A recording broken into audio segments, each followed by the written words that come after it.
So in the last month, I traded my Gen 3 XR650 for this DR650. I purchased this Honda XR650L, and I've already owned this Husqvarna 701 Enduro for over a year now. I bet some of you think that I've lost my mind. Why in the world would anyone in their right mind want to ride an outdated dinosaur like the DR or the XR, especially when you've got a Husqvarna 701? And why ride a Husqvarna 701 when there are so many adventure options out there nowadays that aren't the big old heavy adventure bikes that we all sort of used to know? There's a lot of great replacements for these bikes out there. Sure, you got to spend a little bit more money, but man, do they come with so many more features. Other than the ABS and the high output motor of the Husqvarna there, these bikes have like absolutely no technology built into them whatsoever. We've got analog dashes on both of them. I mean, this looks like something you'd find on an old Navy destroyer ship. The XR650L really is not a whole lot better. Another analog dash here. No ABS. I mean, we've got just old sealed beam headlights. Relatively small fuel tanks, especially on the Honda, and this thing only gets about 46 miles to the gallon. Very, very little in the way of wind protection for those long rides out on the highway. What on earth am I doing with these motorcycles when I already know that there's bikes like the Tenere 700 that I've personally had experience on? Does this make any sense? Personally, I think it makes a ton of sense. These are, I think, special machines that people don't really completely understand. I think these bikes need a little bit, well, maybe a lot of modification, but I think they can honestly be better on the road than the KLR650, mostly because they don't need a 6-gear like a lot of people think the KLR did, and honestly, I don't really think the KLR needed a 6-gear either. I think the KLR needed, well, basically what all three of these bikes have. More than enough power to get me there. It feels like I'm lugging it.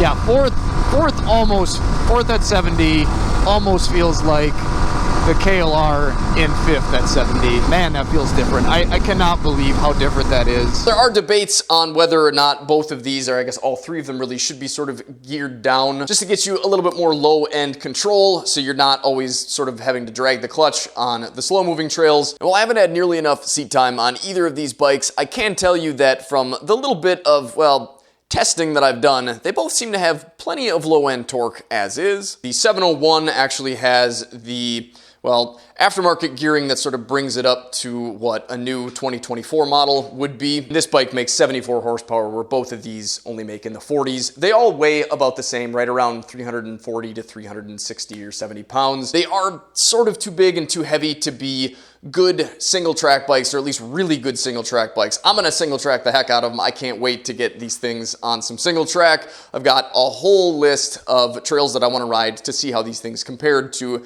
the old Gen 3. As far as suspension goes, I've kind of got them lined up in sort of progressive order. The Husqvarna should be the best. The XR650L, I think, is pretty darn good how it is. The DR650, I think most people agree that it needs some suspension work. Mine more than most, apparently. We've got a bit of a leak on, I think, both sides here, actually, which is not great. So perhaps a suspension upgrade is in the very near future for this bike, since I'll have to fix that anyways. I'm not entirely sure what I'm going to do with that. I guess we'll have to see. But the plan with these two is essentially just to kind of ride them as is for now, upgrade them sort of as I see fit. We've already done the handlebars on the XR650L, which was a huge improvement. I would definitely recommend you guys check out that video.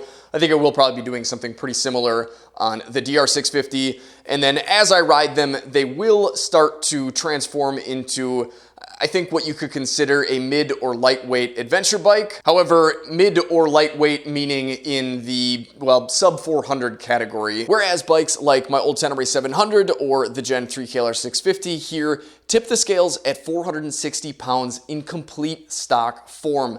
Now, when you start to add the necessary crash protection front and back so you can actually ride the bike off-road, you end up with a bike that's, well, almost too heavy to actually even do anything fun off-road. And then you're stuck with all these bars and stuff that just don't really make it feel like, well, a dirt bike anymore. And as much as I want these two to still keep their sort of dirt bike-ness, there really is no reason that I can't take them camping fairly easily and still convert them back to basically what you're looking at here. The really kind of small rack that I've got on the back of the 701 here can easily mount one of these side-load Tusk Dry duffel bags.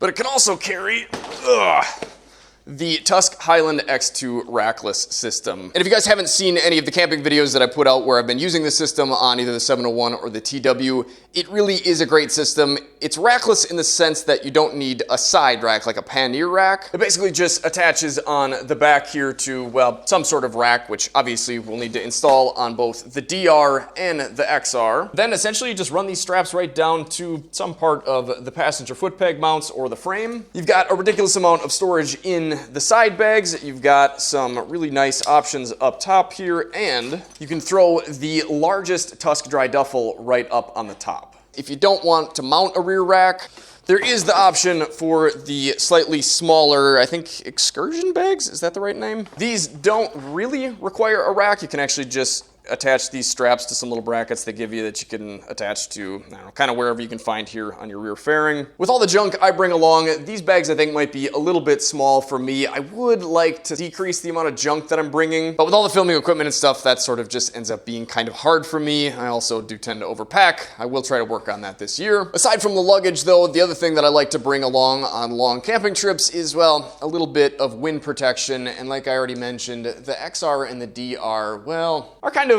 severely lacking in that department. So I'm not going to tell you exactly what I've got planned for either of these bikes, but both will be getting something to make them look a little bit more rally than dual sport, which honestly is kind of my favorite, and it seems like that's sort of what the industry is trending towards. And that's why I really wish the manufacturers of both of these motorcycles were able to make major updates and to provide us with some wind protection, but there are a lot of great aftermarket options out there. For this bike, there aren't a whole lot for the XR. I do have, like I said, something planned that I think will do a good job and will give me a place to put a GPS. It'll give me that extra wind protection. And really, this bike with these giant fairings that sort of cup the air into the engine compartment there are enough to kind of keep the wind off of my lower body. The DR650, I'm not really sure quite how that's going to go. Honestly, on this bike, I think I probably will end up replacing this tank. The XR650L, I did put this on just to sort of do some range testing and because I wanted to see what it looked like on the bike. But now that I've done that, I don't know that I'm going to be able to take it off. It just looks too good. So the plan to solve the 74-mile range that I got out of that Parade to Flip to Reserve last time, and probably the plan for this one too,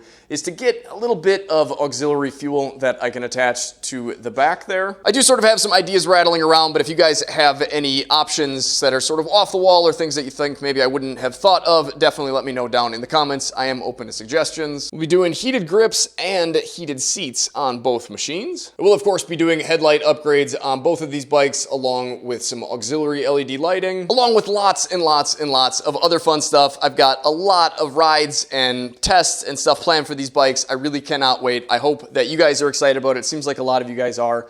I really am, but I'm also really pretty nervous about all of it. As much as I really do not like asking you guys for help, I feel like I've made some pretty severe investments into this channel. I've just dropped $2,000 on a brand new, well, not a brand new computer, a brand new giant box of computer parts that somehow I put together, and unless I go upstairs and something is smoking, it seems like everything got put together properly. So I'm kind of moving into that. I'm also, I guess if you haven't noticed, changing things around out here a bit.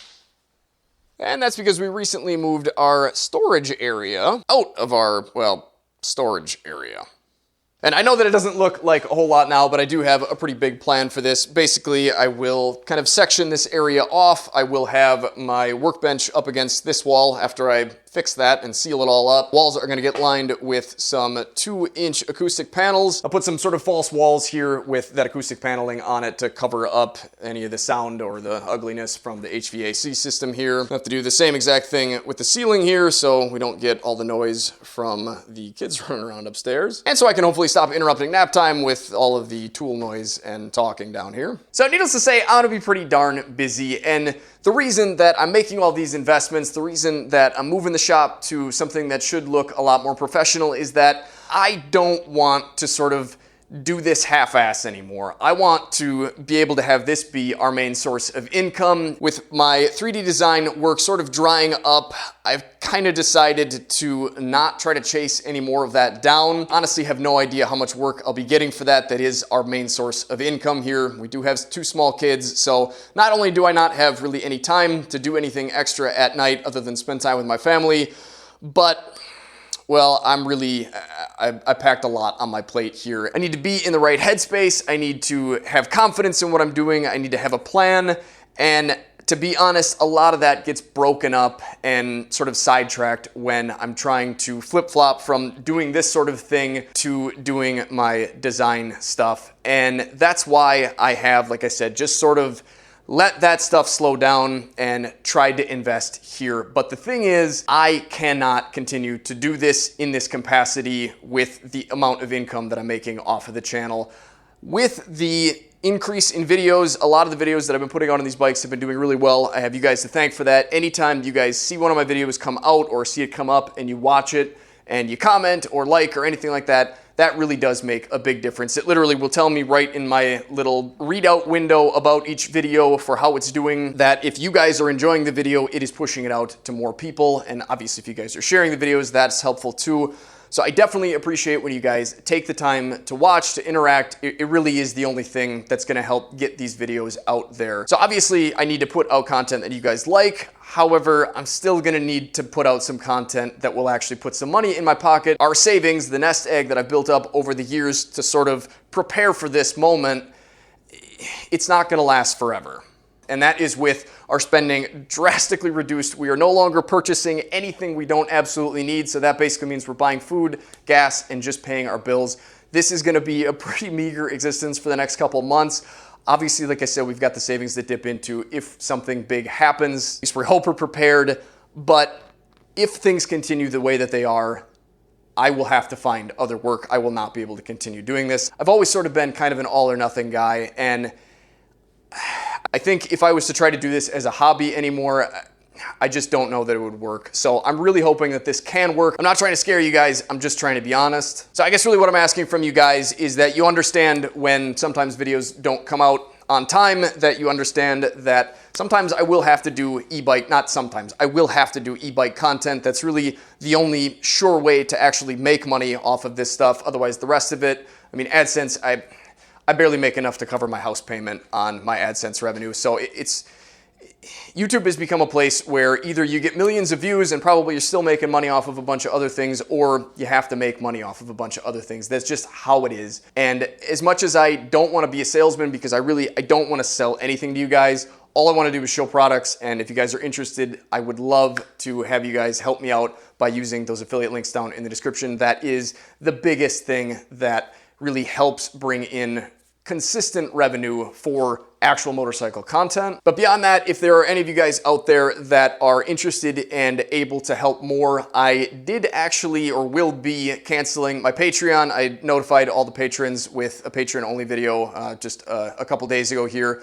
I will be moving everything from Patreon over to just the YouTube channel membership. You can join for as little as $1.99 a month. And I know everybody wants you to give them money per month, but I'm not a giant corporation. I'm literally just trying to scrape by and feed my family and pursue my dream and hopefully make videos that thousands of people will get enjoyment and inspiration out of. That's what I've always wanted to do. I love this so much, and I really hope that I can continue to do it. But like I've said, I can't do it without support from you guys. Huge thanks to anyone who has supported over the years and has used my affiliate links. I really, really do appreciate it, but I've never needed it more than I need it right now. So if you guys are willing and able, please check out the membership section down below. I've put a plan together. I hope it's a plan that you guys like. I'm making improvements. So as much as I don't like asking for help, I really need your help.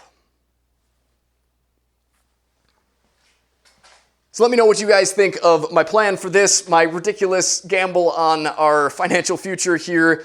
And also, what else should I be doing? Is there anything that other creators are doing that you guys really like that you think I would benefit and my viewers would benefit from if I did? I think the main plan for the year is going to be these 2 bikes. I'm not sure what to do about the 701. I've also been talking with Bradley Performance for some TW mods. Let me know if you guys think that that is something that you would like to see. I'm sort of struggling with it just because I honestly have no idea how I'm ever going to get all this done and still see my family. But as scared as I am, I